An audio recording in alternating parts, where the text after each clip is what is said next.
Remember JB, John the Baptist? Prepared the way for Jesus, his cousin. Whatever happened to him? There used to be a radio program by Paul Harvey, and it was called The Rest of the Story, where he would take a part of the headlines that you didn't know, whether it was the beginning or the middle or the end, and he would give you the rest of the story. That's kind of what this is like here in Matthew 14, 1 through 12. So get a Bible or a Bible app and let's read through this together. When Herod Antipas, the ruler of Galilee, heard about Jesus, he said to his advisors, "This must be John the Baptist raised from the dead. That is why he can do such miracles." For Herod had arrested and imprisoned John as a favor to his wife, Herodias, the former wife of Herod's brother, Philip. John had been telling Herod, "It is against God's law for you to marry her." Herod wanted to kill John, but he was afraid of a riot because all the people believed John was a prophet. But at a birthday party for Herod, Herodias' daughter performed a dance that greatly pleased him. So he promised with a vow to give her anything she wanted.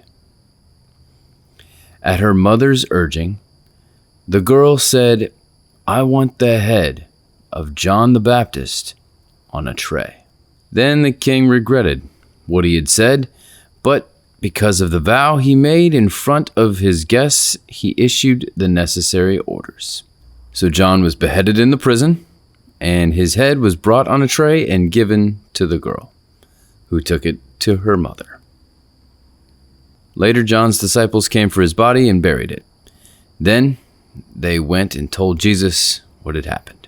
In case you missed it, King Herod was married to his brother's wife, and then his niece did a birthday dance for him that greatly pleased him. Any idea what that was like? And then he got caught in the middle of where no man wants to be, between his wife and his niece/daughter, and he had to off John the Baptist's head. Okay, so what does this reveal to us about God or Jesus? God does not always rescue people out of their circumstances, but it doesn't mean that he is not in control. God has a bigger plan and purpose than you can possibly fathom, and it doesn't always, or hardly ever, have everything to do with you. So what does this mean for you? There's a classic question here of why bad things happen to good people. We all have a tendency to believe that we are the main character of our story.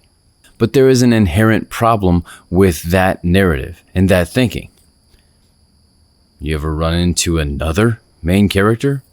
The secret is that there is not your story and my story. There is only one story in all of creation, and therefore only one main character, and that is Jesus, not you. In this instance, JB had played his part by preparing the way for Jesus.